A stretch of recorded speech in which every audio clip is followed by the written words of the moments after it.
कहानी जो सोच बदल दे। Short motivational story in Hindi. एक राजा ने अपने सैनिकों को सड़क के बीच में एक बड़ी चट्टान रखने के लिए कहा। चट्टान को बीच सड़क में रखवाकर राजा ने अपने सैनिकों से छुपकर उस चट्टान पर नजर रखने के लिए कहा कि देखना उस चट्टान को रास्ते से कौन हटाता है। लोग उस जगह पर आते रहे और जाते रहे, लेकिन किसी ने भी उस चट्टान को रास्ते से हटाने की कोशिश नहीं की। उस चट्टान के पास से लोगों के गुजरने वालों में राजा के कुछ करीबी लोग और शहर के बड़े व्यापारी भी शामिल थे, और उनमें से कुछ लोग तो राजा को ही कोसने लगते कि क्या राजा इस चट्टान को भी रास्ते से नहीं हटवा सकता।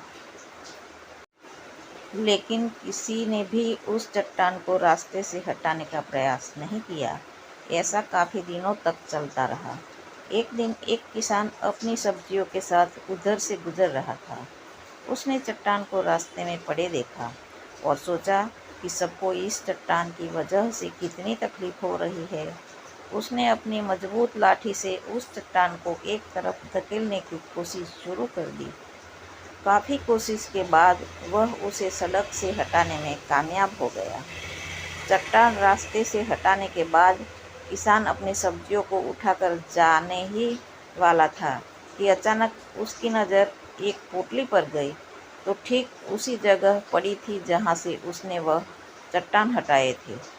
उसने उस पोटली को खोलकर देखा तो उसमें सोने की कई सिक्के थे, और उन सिक्कों के साथ राजा का एक संदेश भी था,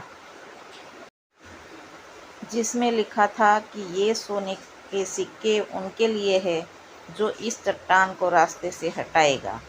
दोस्तों, बिल्कुल ठीक इसी तरह हम सबके लाइफ में भी कई परेशानियां आती है। कुछ लोग उन परेशानियों से बचकर निकल जाते हैं और कुछ रास्ता बदल देते हैं, और चंद लोग ठान लेते हैं उन परेशानियों का हल निकाल लेने की। और ऐसे ही लोग मुश्किलों में संभावनाएं और संभावनाओं के छिपे अवसर खोज लेते हैं। मजबूत इरादे और नेक दिल के साथ किए गए कोशिशों के परिणाम हमेशा ही अच्छे आते हैं। इसलिए जीवन के परेशानियों से घबराओ मत, बल्कि उन परेशानियों को हल करने की कोशिश करते हुए जीवन सफर में आगे बढ़ते रहो।